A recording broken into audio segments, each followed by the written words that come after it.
At ang pag-uusapan po natin ngayon ay yung sa SSS Funeral Benefit Program.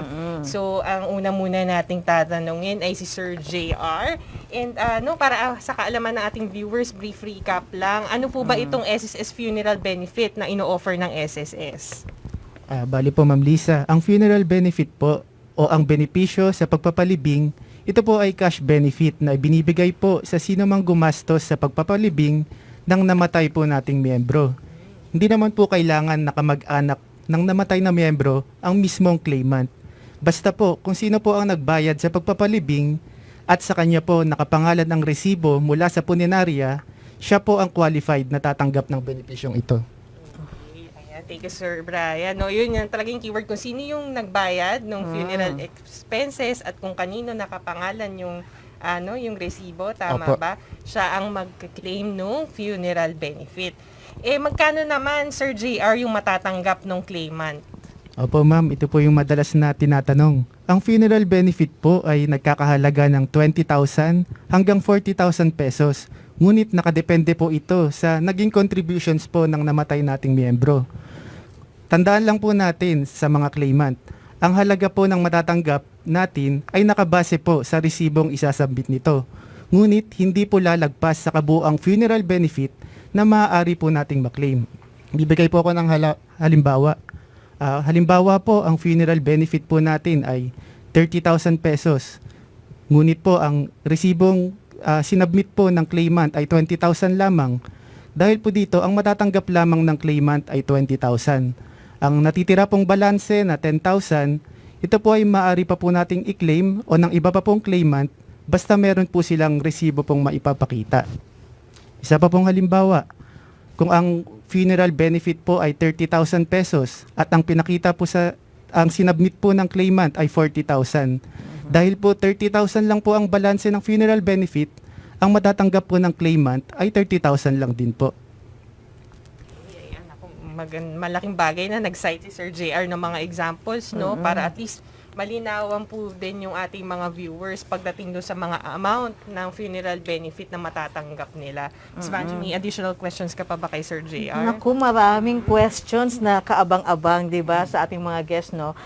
Remind natin ulit yung mga viewers natin, ang pinag-uusapan po natin ay ang bagong online funeral claim application po, no? Na kung saan kasama po natin ang mga mahusay na tagapagsalita mula sa aming RDF Benefits Administration Department. Okay, ibato natin tong tanong na to kay Sir JR ulit. Yeah. Okay. Sir, ano po ba tong online filing ng funeral benefit claim through the SSS website? Ang dami nagtatanong nito, bakit do biglang nag-online tayo?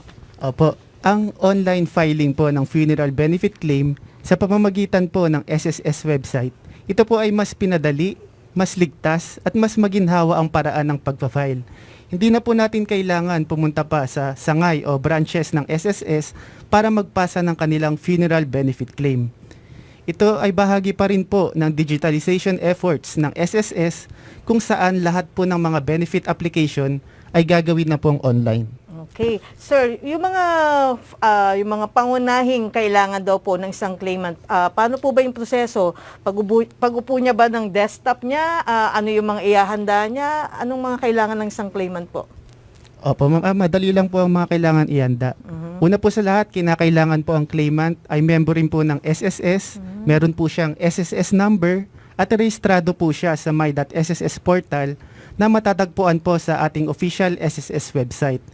Dapat din po ang claimant ay naka-enroll ang disbursement account sa disbursement account enrollment module. Ito po, yung tinatawag din pong DAEM. Karamihan po ng mga manonood at mga taga-subaybay familiar na po dito sa DAEM. Ito rin po ay matatagpuan po natin sa ating registered my.sss account. Dahil po dito po ipapadala ang SSS po ang benefit proceeds ng claimant. Ang ilan po sa mga disbursement account na maaaring piliin ng claimant ay ang mga sumusunod. Una po, ang SSS UMID card na naka-enroll bilang ATM. Maaari din po natin gamitin ang bank account mula sa mga PesoNet participating banks. Okay. Opo. Tapos po, pwede rin po natin gamitin ang mga electronic wallets tulad po ng GCash o Maya. Pati rin po ang mga cash pick-up mula sa mga remittance transfer companies o cash payout outlets, gaya po ng M. Luhilier. dami pala, no, sir. Pwede ba nating, Lisa, pa-discuss mo nga kay Sir Brian yung susunod na tanong? Oo, no, pag-uusapan na natin yung proseso ng online filing. So, ano po ba yung mga step-by-step procedure, Sir Brian? Ay madali lang ito, Ma'am Liza. No? Mabibilang lang natin sa daliri ang proseso ng pag-a-apply nila online. So isa-isahin natin, no, para maintindihan ng lahat. So step 1, kailangan lamang ho na ang claimant ay mag-login muna sa iyong my.sss account. So una, no, bago yun, paalalahanan muna natin lahat ng mga claimant na kailangan nilang pangalagaan ang kanilang login credentials sa my.sss portal. No? Huwag nilang ipamigay kung kani-kanino para secured ang kanilang account. So, pangalawa, step 2, i-click ang Submit Funeral Claim Application na matatagpuan din sa kanilang my.sss account sa ilalim ng e-services menu. So, step 3, basahin mo ng mabuti ang magfa-flash na reminders na lalabas sa kanilang screen. So, katulad ng paghahanda ng kanilang mga documentary requirements na i-upload. Pangalawa, pagsisigurado na updated ang kanilang contact information. At pangatlo, pag-check kung mayroon na bang naka-enroll na disbursement account kung saan ninanais na ma-receive ang funeral benefit. So, ayan. So, step 4, no?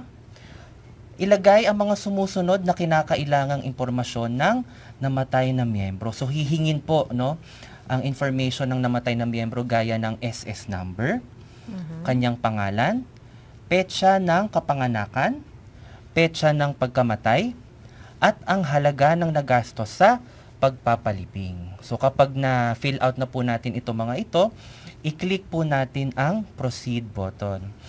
So tandaan lang po natin, no, na kukumpirmahin pa ng SSS ang lahat ng mga information na inilagay nila dito at titignan kung kwalipikado nga ba ang namatay na miyembro para sa benepisyo. So step 5, susunod naman pong hihingin, no, ang mga impormasyon na sumusunod. Una, civil status ng namatay na miyembro. Pangalawa, ang relasyon ng claimant sa namatay na miyembro. At pangatlo, makakapamili ang claimant kung aling disbursement account ba ang gagamitin niya sa pagtanggap ng kanyang funeral benefit. Kung sakaling higit sa isa ang disbursement account na naka-enroll sa kanyang DAEM sa my.sss account. So, step 6, i-upload lamang ang mga sumusunod na supporting documents. Ito yung na-mention ko kanina, no? So, pagpapatunay na miyembro nga ng SSS ang namatay na member. So, pangalawa, death certificate ng namatay na miyembro. At pangatlo, patunay ng mga nagastos sa pagpapalibing katulad ng resibo. So again, tandaan lang natin, no, na lahat ng mga files na i-upload ay kailangang image, no, ang format kasi yung iba-ibang format ang nagagamit. Dapat siya ay JPEG o kaya ay PDF at ang maximum file lamang ng kada file ay 2 MB kada document na i-upload. So kung ang claimant naman ng funeral benefit ay ang dependent legal spouse, hindi na kinakailangan mag-upload pa ng patunay na mga nagastos sa pagpapalibing. Oo. Yan. So, step 7, basahin ng mabuti ang certification. So, merong lilitaw na certification, no? I-click lamang natin ang submit bilang ating pagpayag. So, again, kung ang claimant naman ay ang dependent legal spouse, isa pang certification with undertaking ang kailangan niyang i-certify kapalit ito nung pag hindi niya pag-upload, no, ng resibo. Kailangan lamang na basahin ito ng mabuti at i-click ang checkbox sa ilalim nito bilang pagpayag. Pagkatapos ay tsaka niya i-click ang submit button. Step 8, matapos nito lalabas ang transaction date at number ng isinumiting funeral benefit claim sa kanyang screen. So maganda po, no, na i-note natin ito. Kung maaari ay screenshot pa natin para sa ating reference. So, step 9, o di ba sabi ko na, no, mabibilang lang sa 10 daliri. Ito na ang huling step. So, i-check ang email kung natanggap na ba ang notice para sa successful submission ng kanyang funeral benefit claim online sa my.sss portal. Tama yung Tama yung sinabi ni Sir Brian, no? Madali lang, 9 steps lang. So, ganun lang po kadali yung pagsasubmit ng funeral benefit application online. Oo. And Miss Vanji, no, para sa mga kakatutok pa lamang, welcome po sa Usap Tayo. At ang topic po natin is yung submission po ng funeral benefit application online. At kasama po natin si Sir Brian at si Sir JR mula po sa RDF Benefits Administration Department. Ayan, at kanina na ipaliwanag na yung step-by-step procedure kung paano po mag-submit ng funeral benefit application online. No? Ngayon, pag-usapan naman natin yung pagtanggap nila ng mismong benepisyo. So, Sir JP, JR. Sir JR, no? Paano naman po nila matatanggap yung benefit proceeds nila mula sa SSS? Ang funeral benefit po, no, ay automatic po itong i-credit sa UMIT card na naka-enroll bilang ATM kung ang claimant po ay mayroon nito. Ngunit kung ang UMIT card naman po ay hindi naka-enroll bilang ATM, ay ang funeral benefit po ay i-credit sa kanyang in-enroll na disbursement account sa disbursement account enrollment module sa kanya pong my.sss account. Ay, Miss Vanji, may additional questions pa po ba kayo sa ating Oo. mga guests? Alam mo, medyo curious lang ako kasi 'di ba sabi mo nga, hindi mabibilang sa 10 daliri. Bakit step 9 lang ang steps natin sa hindi umabot ng step 10? Oo, tama. Step 9 lang para talagang convenient, no? Ayun. Ang pag-apply ng ating mga claimants. Yes. So, yan ang pagbabagong ini-implement natin ngayon sa ating digitalization efforts. Iyon talaga. Okay. Bukod sa mabilis at ligtas na aplikasyon po, ano-ano pa yung mga kagandahang maidudulot ng online filing ng funeral benefit? Sir Brian? Marami. Ito naman ang pagdating naman sa kagandahan ng pagka-file online, marami. Ito ay lampasampu, no? Dahil sa convenient na dala nito. So, pamamagitan ng online filing ng funeral benefit, maaaring magawa ng claimant ang mga sumusunod. So, sa pagfa-file ng claimant ng funeral benefit, magkakaroon siya ng access para makita ang mga sumusunod katulad ng kumpletong listahan ng mga dokumentong kailangan sa funeral benefit application, makakapagbago o makakapag-update ang claimant ng contact information bago siya makapag-proceed, no, sa funeral benefit. At makakapagbago o makakapag-update rin siya ng kanyang disbursement account sa DAEM na kanina namin in-explain. So katulad ng nabanggit din, madaling makakapag-upload at makakapag-submit ng mga documentary requirements ang claimant. Yan. So isa pa, madali ring makakapag-enroll ng disbursement account katulad ng mga bangko o e-wallet, no? Katulad ng mga GCash, Paymaya. Doon nga sa nasabi namin na DAEM. So, wag lang po nating kalimutan, no, na ang ating mga claimants na wala pang naka-enroll na disbursement account, kailangan muna nilang mag-enroll bago sila makapag-file ng kanilang funeral benefit claim para siguradong ma-receive nila, no, yung kanilang funeral benefit. Para naman sa mga claimants na walang bangko o electronic wallet katulad ng GCash o Maya, maaari nilang makuha ang funeral benefit sa pamamagitan ng remittance transfer companies o cash payout outlets katulad ng M. Luwilier. So, wag lang din kalimutan na dapat updated ang mobile number ng claimant sa kanyang my.sss account.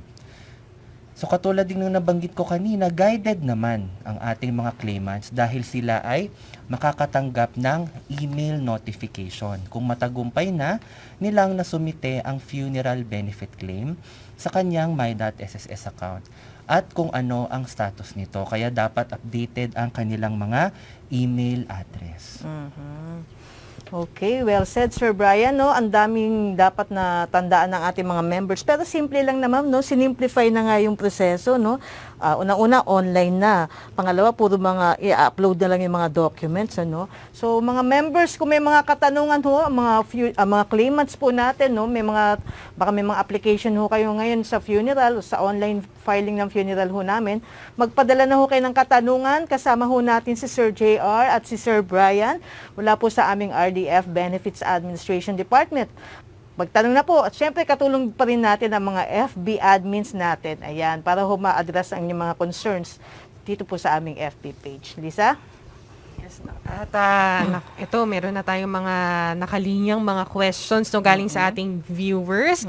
At ang buwan naman natin ngayong umaga ay si Anchel.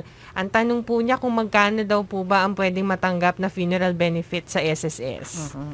Ayan po, katulad po ng binanggit po namin kanina, ang halaga po ng funeral benefit ay maaari pong umabot ng 20,000 hanggang 40,000. Depende po sa hulog ng namatay po nating miyembro. Ngunit ang ibabayad lamang po sa ating claimant ay kung magkano po ang nakalagay na amount sa resibong kanyang isinumite sa SSS. Thank you, Sir JR. Ito naman po, Pampagood Vibes po. May feedback po galing kay Edgardo Bonife. Good morning po, Sir Ma'am. Salamat po sa magagandang information. Keep up those good works. Yes. Ayan. Salamat din po, Sir Edgard. Okay. Okay, ito ang next question naman po galing kay Teresita Enrique Cadena. Ano po ang mga kailangan, siguro po yung mga requirements po para sa funeral benefit application? Ang mga kailangan po natin sa online funeral claim, una po ay ang proof po ng ma-establish po natin na SSS member po ang miyembro pong namatay. Halimbawa po, ang kanyang UMID SSS card. Gayon din po ang mga SSS forms na nagaling po sa SSS na meron po kay member. Maaari din pong gamitin ang employment records po ng member para makita po na nakalagay ang pangalan at SSS number ni member. Gayon din po ang resibo dahil dito po magbabase kung magkano ang amount na ibabayad po sa ating claimant. Gayon din po, i-upload din po natin ang death certificate. Salamat, Sir JR. Ito po, meron pa pong question. Galing naman po kay Susan Leyva. Makukuha ko pa din po ba yung burial ng kapatid ko kahit nakalipas na ang 1 taon? So ano po ba yung prescriptive period po natin pagdating po sa filing ng funeral benefit? Ito po, tandaan po natin mga manonood na ang prescriptive period po sa funeral ay wala po. Basta po meron po siyang resibong may papakita at yung iba pa pong mga requirements, maaari pa pong bayaran ang funeral benefits. Good news to sa ating mga viewers. So yung para ho sa atin mga claimants po no na naka-pending pa po yung kanilang application, ito na po yung pagkakataon nyo na makapag-file po ng funeral benefit application at ang good news dito ay online na rin po ang submission. Okay, thank you Lisa. Ito pa, sir, ito pa yung mga katanungan natin na mula kay Jean Besinga. Ma'am, ang mag-claim po ng funeral ay asawa sa namatay niyang misis. Okay? So tama po ba ang sinabi nyo na pag asawa ang claimant, hindi na kailangan mag-upload ng mga resibo? Sir Brian? Yes, tama si Ma'am Jean Besinga, no? So, nung in-explain natin kanina sa isa sa mga steps, no, sa online filing, hindi na kinakailangang mag-upload ng dependent legal spouse ng kanyang resibo sa my.sss portal. So, ang nadagdag na lang na step ay yung certification with undertaking na siya nga ang dependent legal spouse. So, iso-certify lang niya na siya yon at makakapag-proceed na siya sa kanyang pag-a-apply online. So, nandun yun sa online, sa Yes, system, yung makikita nila. certification. Correct. Okay. Oo. Para masuportahan naman yun na siya ang talagang immediate legal spouse, mag-upload ba ng marriage certificate ang Hindi isang na rin claimant? kailangan. Talaga? Oo, yes. Napakasimple na pala, no? Correct. Ayun. So, yun po ang sagot ni Sir Brian, no? Hindi na daw po kailangan, no? Mag-upload ng resibo, no? Ang isang legal spouse. Tama, Okay. tama. Okay, mula naman kay Liang Chai Lin. Sir Brian, Sir JP, ito. Nag-file na po ako ng online SSS funeral claim. Ang sagot po ng SSS, kulang daw po ang sinasubmit ko. Wala siyang SSS ID ang namatay na kapatid ko. Ano po ang dapat gawin? Salamat. Usually kasi may mga members tayo na yumao na hindi nila na ihahabilin yung mga records nila sa mga naiwan nila, no? Ano ho ba? Paano ma-address yan? Masusolusyonan? Opo, may mga ganyan po tayong nare-receive na mga kaso. Sa mga ganyan pong case, kapag wala po tayong maipakita to establish na SSS member po ang namatay, ay maari po tayong magtungo sa mga branches na pinakamalapit po sa atin at ipa-file po natin ito ng OTC. over the counter, so manual filing na to? Opo, magiging manual po siya dahil hindi po niya, ang papaalala po namin muli na para po tayo ay makapag-online filing, dapat po ay, una po ay SSS member po tayo, pangalawa po, kumpleto po natin ang mga requirements na dapat i-upload. Kumbaga, planchado ang records ng Opo. isang yung maong member, tapos yung claimant maayos din. Ganon. Tama po, ma'am. Okay. Mula naman kay Sylvia Lalas, bakit wala akong nakuha sa burial ng asawa ko? Sir Ryan, paano yun? Okay. Alamin muna natin kung nakapag-file nga ba Ano siya yun? no, ng Oo. funeral, either online yan or OTC. So, pwede naman siyang mag-inquire no, sa ating member relations para kung sakaling meron nga siyang na-save, no, nabanggit ko kanina na transaction number or transaction date ng yung siya ay nag-file, pwede niyang maipakita yon sa member relations at i-email, pwedeng i-email sa kanila sa member_relations@sss.gov.ph at itanong kung meron bang status yung kanyang funeral benefit claim. Actually, Lisa, sir, ganyan na. May mga members kasi na, nakakuha na ako ng burial susunod ko na yung funeral. So, doon sila nalilito minsan ano ang burial at saka funeral, no? Paki-explain nga, di ba, iisa lang yon? Actually, isa lang ho yun. Oo. Siguro, ang mas tamang katanungan is kung ano ang ikinaiba ng death at ng funeral. Yun, Siguro yun. oo. Dahil yun, magkaiba talaga ang filing. So, after ng dalawa. funeral, death na ang susunod, tama? Correct, opo. Pwede rin naman ho yun na sabay, no? Pwede rin na mauna ang death. Actually, oo, pwede. So, basta lang alam nila yung mga documentary requirements na kanilang ipapasa, makakapag-proceed naman ho sila sa kanilang filing. Ayun, hindi ba magti-trigger yun, sir? Kunyari, pinaprocess pa yung funeral, tapos ipa-file niya na yung death claim niya? Pwede pa rin ho. Makakapag-continue pa rin. Okay. Filing ng parehong benepisyong nasabi. Ang galing. Okay. Lisa? Yes, ito may question naman po galing kay Neneth Diones. Yung pong beneficiary ng namatay na SSS member, may funeral benefits din ba silang matatanggap? Opo. Ang funeral benefits po, no, ito po ay binabayad po sa claimant kung sino po ang nagbayad ng funeral expense. So, kapag naubos na po ang balanse na ito, hindi na po makakapag-claim pa kung sino pa po ang gusto pang mag-claim. Ayun. Tsaka di ba nabanggit din ni Sir JR kanina, not necessarily na family member yung pwedeng mag-claim ng funeral benefit, no? Basta ang keyword palagi kung sino yung nagbayad, no? Funeral Opo. expenses. Direct, pwedeng pakibalik yung question. Parang kasi sabi niya nga, yung beneficiary ay namatay na SSS, may funeral benefit ba? Yung po ang beneficiary na namatay. Unless, SS member din sila, di ba? Yung susunod naman nilang beneficiary, yun ang magpa-file ng claim para sa kanilang funeral benefit. Okay?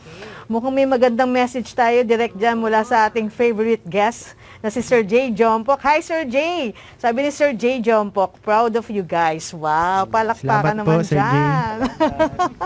Sir J, namimiss ka namin. Go, Lisa.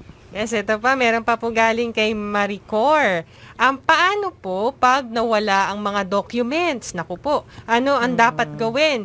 Since hindi pa rin po namin nakuha yung death certificate sa ospital dahil may balance bill pa daw pong naiwan. So, paano po ba mareremedyohan itong mga ganitong klaseng kaso na kulang pa po yung documentary requirements or yung iba po ay nawala na? Ayun lang po. Kailangan po ay kumpleto po ang ating requirements. Maari po tayong makipag-ugnayan po, no, sa pinakamalapit na branch para po itanong natin kung wala po nitong requirements na ito, ano ba ang iba pang pwedeng ipasa. Makipag-ugnayan po tayo sa pinakamalapit na branch.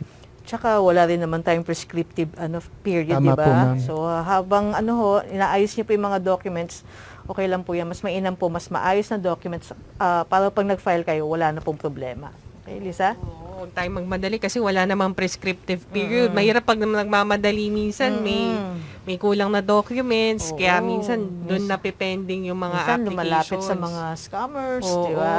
Ayun, ibas doon tayo sa tamang proseso. Yun, Correct. gawa natin ng paraan para at least makompleto yung documents. So, mahaba pa naman po ang panahon ninyo. Okay. Ito naman po, maganda tong katanungan ni Rainier Dacanay. So ano daw po ba yung contribution requirement para makapag-avail ng funeral benefit? Sa ngayon po, nakadepende po ito sa status po ng miyembro. Halimbawa po, kung covered employee po ang member, as long as reported po siya ng kanyang employer, kahit po walang hulog, ay makakaklaim po tayo ng funeral dito. Halimbawa naman po, kung self-employed o OFW, kailangan po at least isang hulog meron po. Sa follow-up lang, kunyari wala siya doon sa WINS, no, sa kanyang EE details, no, yung registered employer niya, pero meron siya sa R1A ng kanyang employer. Pwede ba yon? Opo, pwede po niyang subukan magpasa at titignan po, magkakaroon po tayo ng Confirmation. mga verification. Opo. Ayun. Okay, Lisa? Okay, ito, meron pa pong question mula kay Filipina Agibagazonyo. Kung zero po ang resibo kasi may insurance, no? At na-cremate na po, pwede pa bang makapag-claim ng funeral benefit? Sa case naman po na may insurance po, no? Ito po ata yung mga may plan. Opo. Kailangan po humingi po tayo ng certification of availment mula po dun sa company o sa insurance plan company. So, additional requirement po yan. And pwede naman din po yan i-upload, no? Kapag nag-online filing po sila. Kasama ba yun, sir? Opo.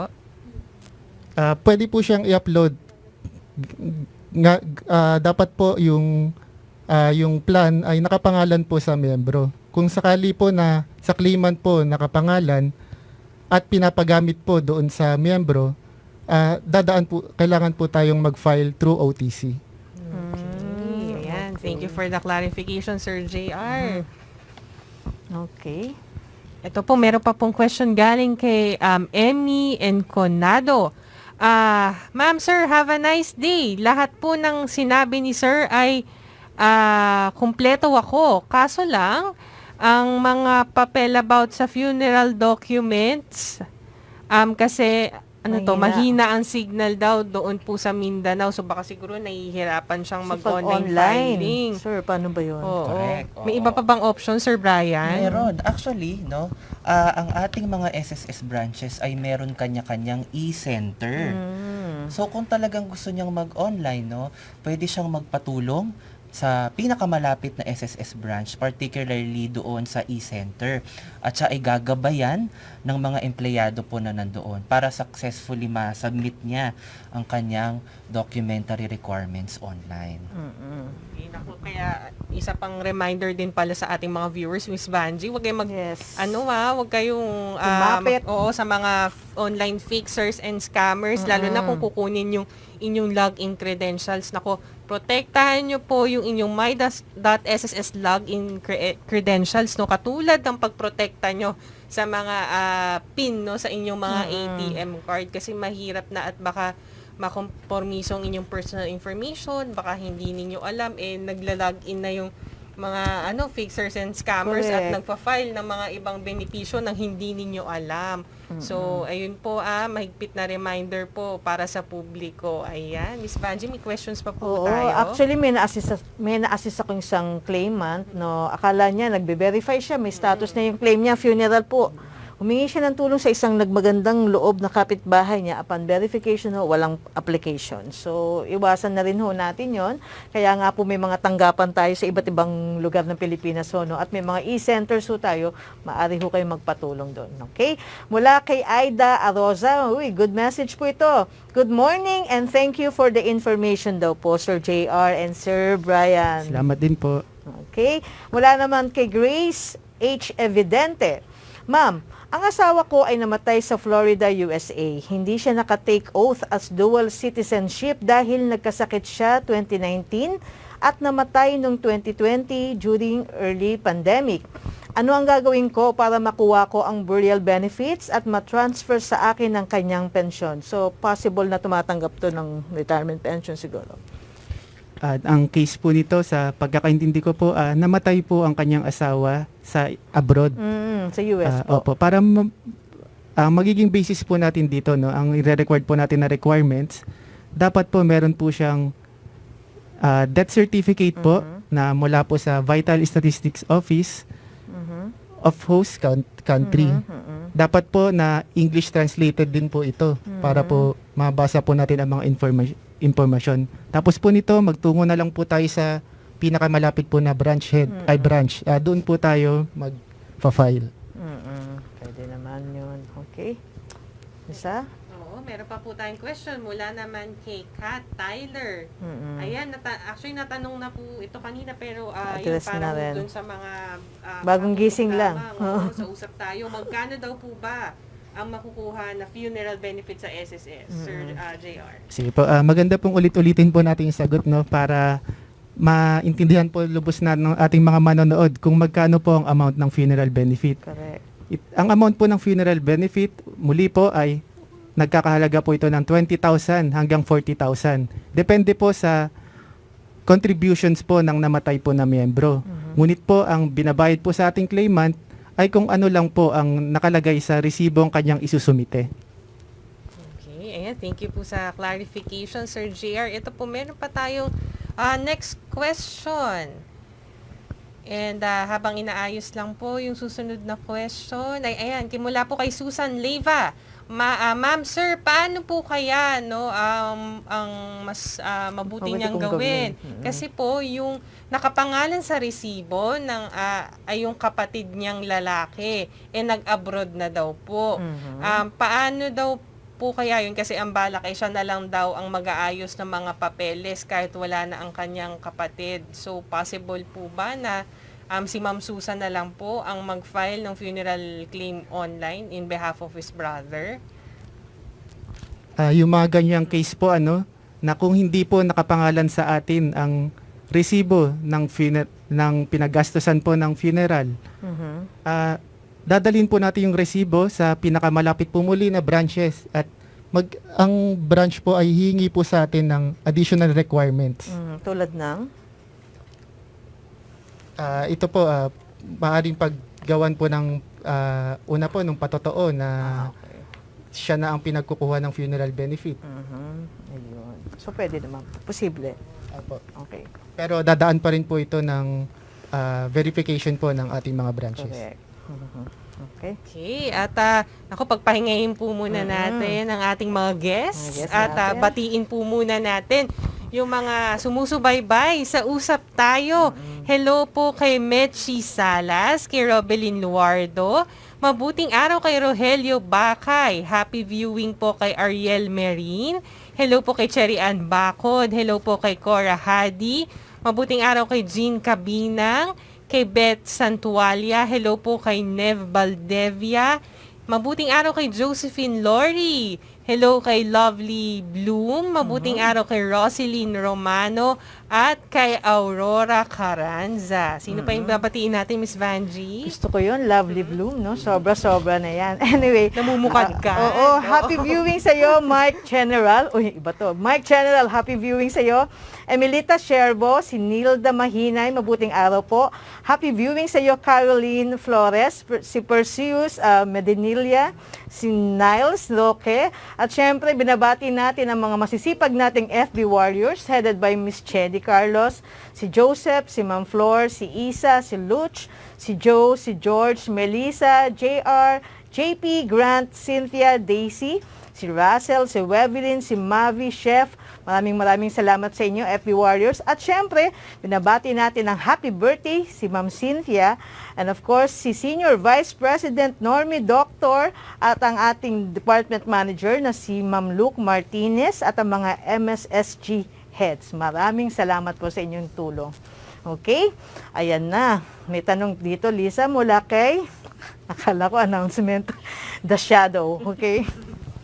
Ang petty cash voucher po ba, sirs, ay accepted as receipt kung installment ang pagbayad sa funeral as requirement for funeral benefit? Sino po bang makakasagot niyan? Sige po.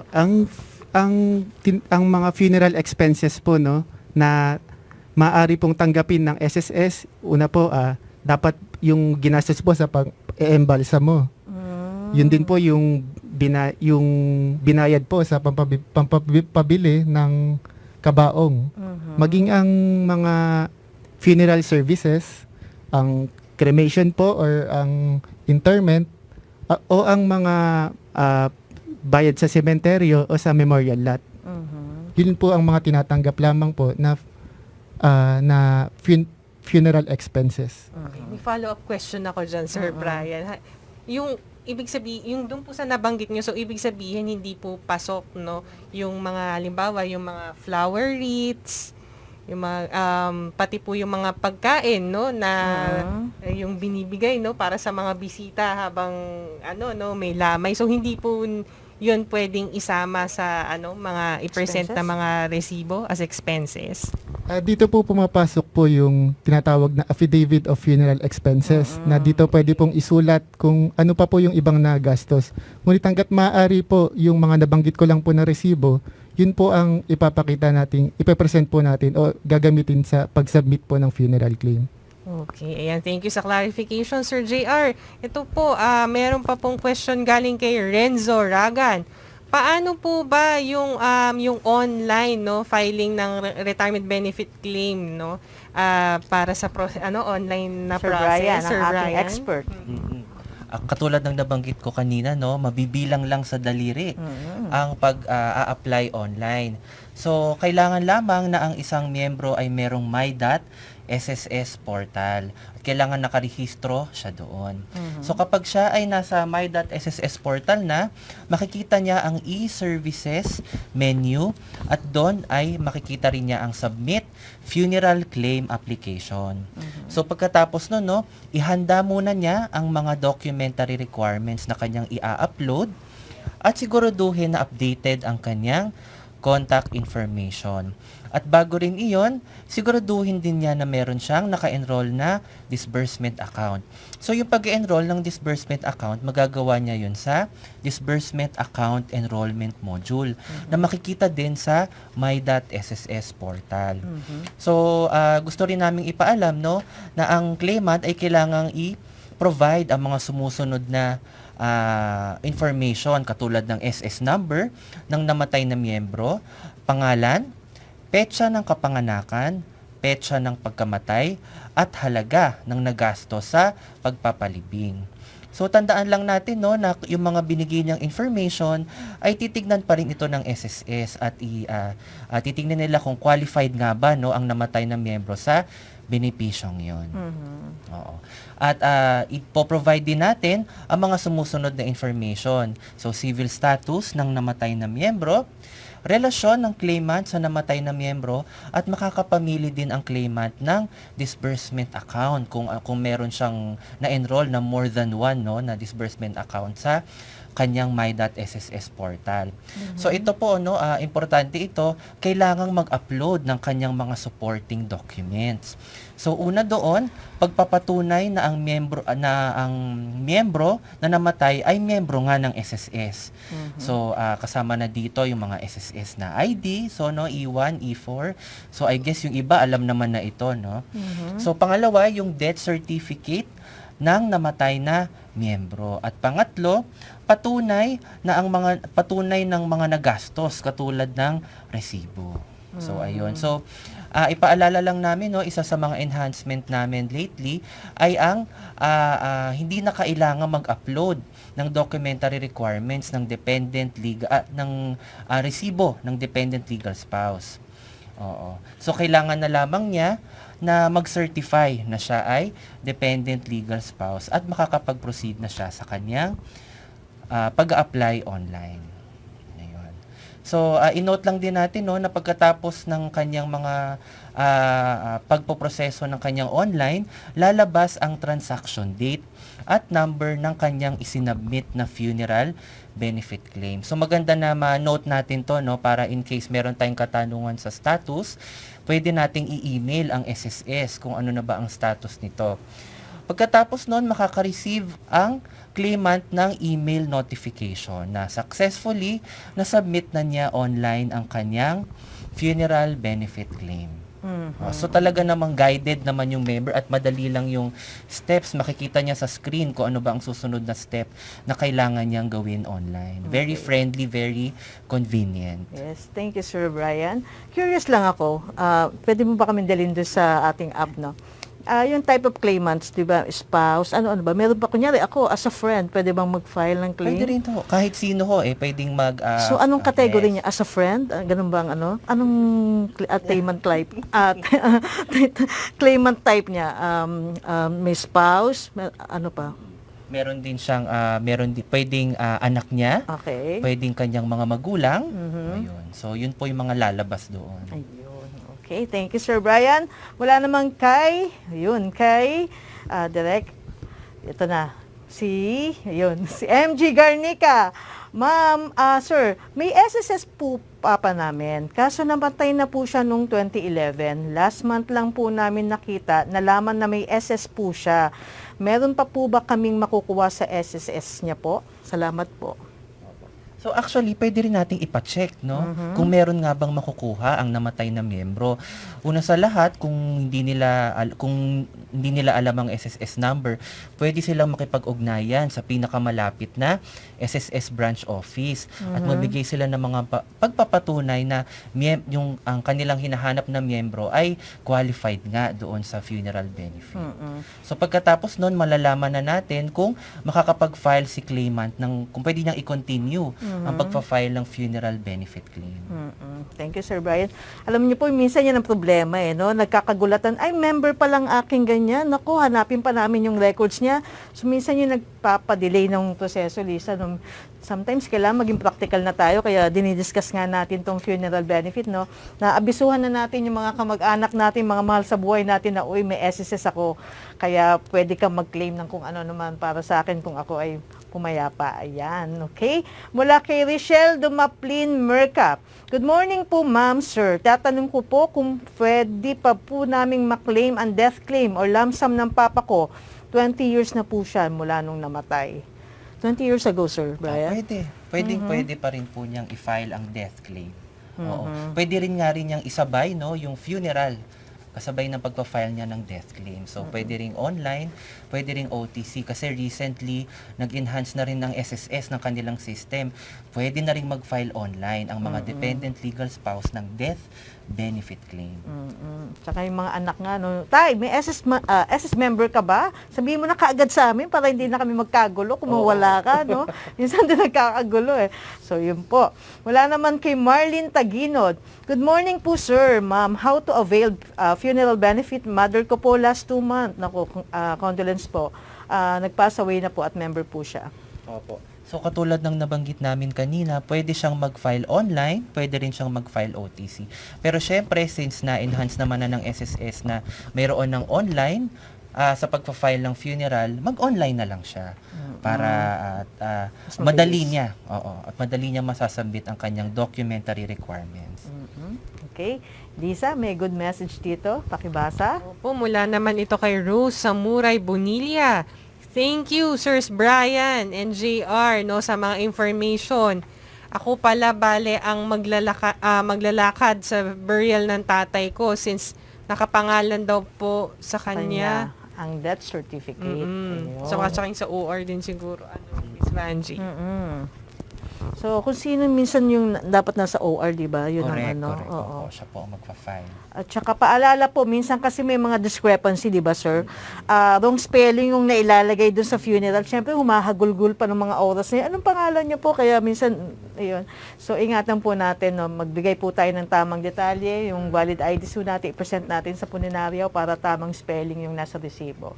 Okay? Tsaka Lisa? din yung sa di ba yung sa death certificate, no, minsan yung initial draft, no, pinare-review muna, ayun. So, tignan yung maigi ang mga spelling para at least, no, kasi dadaan pa yun sa local civil registrar. So, bago maipasa sa PSE, dapat i-double check nyo yung mga information, Pati yung no. date of birth lalo, Oo, no?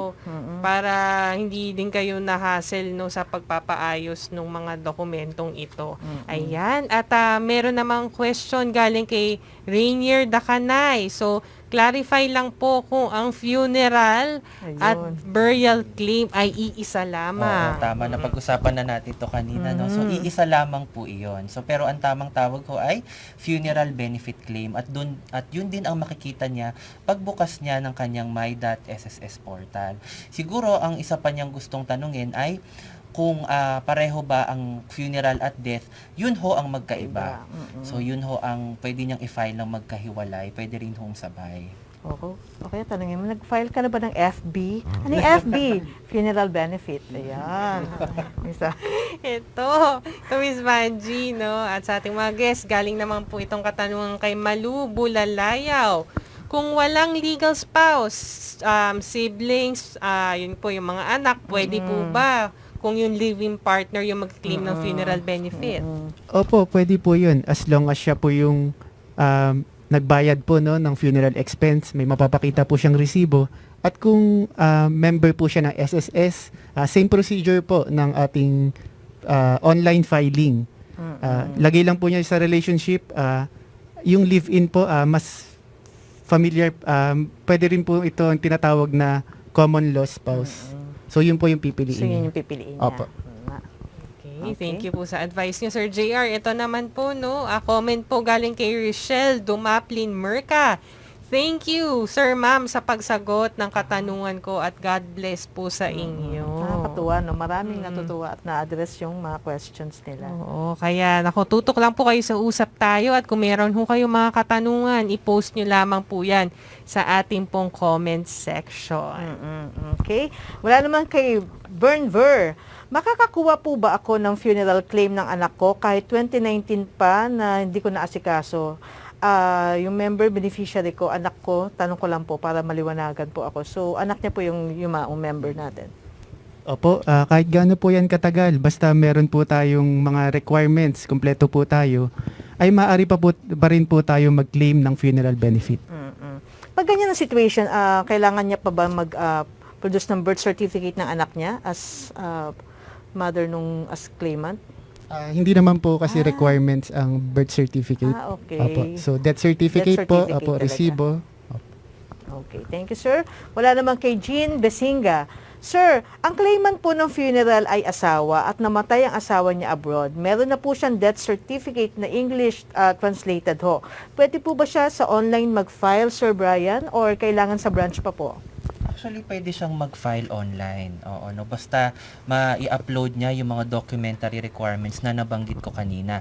Ipaalala lang po namin sa ating mga OFWs no, na magpa-file abroad, kailangan ho na ang disbursement account na i-enroll nila sa kanilang my.sss portal ay local PesoNet participating bank. So i-ensure lang ho nila yon at marireceive naman ho nila ang funeral benefit. Okay. Sir, marami na tayong nasagot na mga katanungan mula sa ating mga members dito sa Metro Manila. Magtungo naman tayo sa ating mga regional branches. Lisa, pasok. Yes, ito po, ang mga katanungan na po na ito ay galing po sa SSS General Santos Branch. Good morning, Ma'am Jorilyn. Good morning, sir. Sir, tanong ko lang po, tinanggal po kasi ako sa trabaho noong May 2022. Hindi po ako nakapag-apply ng unemployment benefit, pero na-hire po ako this July sa ibang company. Pwede pa po ba ako mag-apply ng unemployment benefit? Okay, ito po, ang question ay galing kay Ma'am Joreline. Yun po, unfortunately, since nagkaroon na po ng trabaho si Ma'am nung July din po, no, hindi na po siya qualified na makapag-avail po ng unemployment benefit. Kasi di ba, Miss Vanji, yung matatanggap din nila na unemployment benefit is good for 2 months. Correct. Tama po ba? So, ayun po, May po siya nawalan ng trabaho and then nagkaroon na po siya ng work, no? Ng July. So, hindi na po siya qualified po na mag-avail. Tsaka somehow, good blessings na rin Oo, yun, at diba? least malaking bagay po na nakahanap po kagad si Ma'am Panibago. Joreline ng trabaho. No? Correct. So, magandang opportunity po yan. And good luck po sa bago ninyong work. Correct. Ayan. Ayan, at may next question pa po tayo mula SSS Gensan. Good morning. Morning. Plano ko po sanang mag-salary doon sa SSS, pero wala po akong bank account. Pwede po bang ma-enroll ko yung GCash account ko? Okay, si Sir Rene, so Sa ngayon po kasi ay hindi pa po available po yung ating GCash no para gamitin po Sa loan. no para ho sa loan. So ang may advice po natin kay Sir Rene, mag-open po muna siya ng bank account doon sa ating mga PesoNet participating bank. So para ho doon sa kumpletong listahan ng ating po mga PesoNet participating banks no, pag na-search lang po niya sa Google, yung po i-type lang po niya doon sa search bar Correct. and lalabas na po yung mga updated list. List ng no? bangko. Oo, for further information. Ayan, at natapos na tayo, Miss Vanjie, Yes. no? Sa isang oras po ng discussion at mga pagsagot ng mga katanungan ng ating mga viewers at dahil po dyan, pasalamatan po natin yung ating mga Yes, special yay. guests ngayong umaga. Salamat Kina din Sir, po. Opo, Sir Brian and Sir JR. No? Meron po ba kayong gustong batiin and final reminders po sa ating mga viewers? Correct. Ay, opo. Pinapasalamatan po namin ang amin pong department head ng RDF Benefits Administration Department na si Sir Bibs Chenilla. Ang amin din pong mga supervisors na sina Ma'am Susan, Sir Bong, and Sir Jay. At iba pa po naming mga kasama na sila Sir Jeff, Sir Albert, Ma'am Arlene, at si Ma'am Sabel. At syempre po, pinapasalamatan namin ang aming pong Vice President ng Benefits Administration Division, si Ma'am Joy Villacorta po. At salamat din po sa lahat po ng mga manonood at sa regular po na sumusubaybay ng programa po ng SSS. Yes. Thank you, Sir JR. Sir Brian? So, ipinapaalam din namin no, na sa aming mga miyembro na mayroon kaming iba't ibang information channels kung saan makakakuha sila ng tamang information tungkol sa mga programa at serbisyo ng SSS. So, ito ang mga sumusunod. Ang SSS official Facebook page, ang Philippine Social Security System. So, i-follow lang po natin, no? Ang My SSS-PH sa aming YouTube channel, ang Phil SSS sa Twitter, ang My SSS-PH sa Instagram, at My SSS-PH update sa Viber. At ang Usap Tayo portal ay makikita sa crms.sss.gov.ph. So, iniimbitahan din natin ang ating mga miyembro, employers, pensyonado, at mga overseas Filipino workers na palaging tumutok sa Usap Tayo live sa ating SSS Facebook page tuwing Huwebes, 10 a.m. to 11 a.m. So marami kayong makukuhang impormasyon hinggil sa iba't ibang programa at serbisyo ng SSS. So muli, maraming salamat po sa inyong panonood. Thank you so much, mga gentlemen from RDF Benefits Administration.